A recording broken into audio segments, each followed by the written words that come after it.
Mga idol, modern niya itong trabaho. Lisod na ni pobre ito pa. Trabaho lang niya punta. Trabaho mangitong uban, sigurtaan na. Kita pa baka nga igura. Pero sige lang.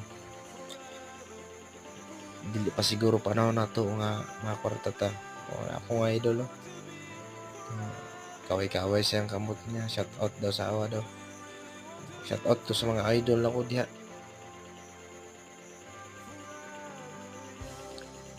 Sa mga nanay diha, ug tatay diha. Saludo mi ninyo.